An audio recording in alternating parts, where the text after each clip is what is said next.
Hello everyone, Anamika this side. Welcome back to my channel. So এই পুজোতে তোমরাও কি এরকম গর্জাস লুকে সেজে নিতে চাইছো? তাহলে এই টিউটোরিয়ালটা একদম এন্ড অবধি দেখো। প্রথমেই আমি দেখো ফেসের মধ্যে এলফ কসমেটিক্সের এই পাটি প্রাইমারটা ইউজ করছি। এটা করলে হবে কি, তোমাদের ফেসটা অনেক বেশি ম্যাটিফাইং থাকবে, পোর্সগুলো ব্লার হবে এবং মেকআপটা অনেক বেশি লং লাস্টিং হবে। নাইকা স্টিক ফাউন্ডেশনের 06 শেড নিয়ে কালার কারেক্টিং করছি আমার ফেসের মধ্যে, যেটা তোমরা অরেঞ্জ কারেক্টরও ব্যবহার করতে পারবে। ফরএভার 52 এর FLF 11 শেডটা নিয়ে আমি ফাউন্ডেশন অ্যাপ্লাই করেছি।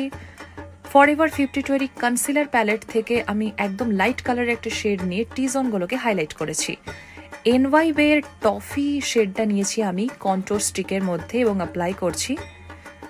এআই ফ্যাশনের এই লিপস্টিকটা আমার কাছে ছিল, এটাকে আমি ব্লাশ অন হিসেবে ব্যবহার করছি এবং দুটো প্রোডাক্টকে যেখানে যেখানে লাগিয়েছি ভালো করে দেখো আমি ব্লেন্ড করে নিচ্ছি।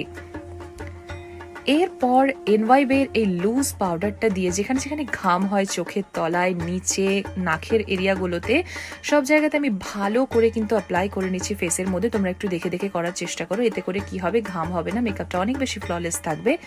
ইউ ক্যান বির এই আই মেকআপ প্যালেটটা থেকে কিন্তু আমি আজকে ব্লাশ অন হাইলাইটার করেছি। এরপর পিএসসির মেকআপ ফিক্সার দিয়ে ফিক্স করে নিয়েছি। এরপর সুন্দর দেখে একটা আই মেকআপ ক্রিয়েট করব। প্রথমেই একটা লাইট ব্রাউন শেড দিয়েছি, এরপরে সেটাকে ব্লেন্ড করে নিয়ে একটা মিডিয়াম একটা পার্পল শেড ইউজ করেছি। হলো আইস ক্রিয়েট করার জন্য একটা গর্জাস গ্রিন শিমারি শেড আমি পিক করেছি। দেখো কত সুন্দর লাগছে। ভালো করে সবকিছু মিশিয়ে দিয়েছি যাতে কোনো হার্শ লাইন না থাকে।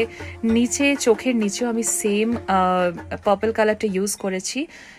মেবলিনের কোল কাজল আমি ইউজ করেছি অ্যাজ আ লাইনার। এরপরে আমি মাইগ্ল্যাম আর সুগারের দুটো শেড মিলিয়ে আমি লিপস্টিকটা কমপ্লিট করেছি। সব লিঙ্ক আমি ডেসক্রিপশন বক্সে দিয়ে দেবো, নাইকাতে তোমরা পেয়ে যাবে, অবশ্যই চেক করে নিও। প্রো আর্টের এই আই ল্যাশটা আমি ইউজ করেছি এবং this is my final look. কেমন লাগছে এই লুকটা আর কিরকম যাবে পুজোর সাথে? যদি নবমীতে এরকম ধরনের একটা লুক করো, শুধু নবমী কেন, সপ্তমী অষ্টমী যে কোনো দিন করতে পারো। যদি ভালো লেগে থাকে আমার এই মেকআপগুলো, অবশ্যই আমাকে ফলো করতে ভুলো না। Happy Puja, by.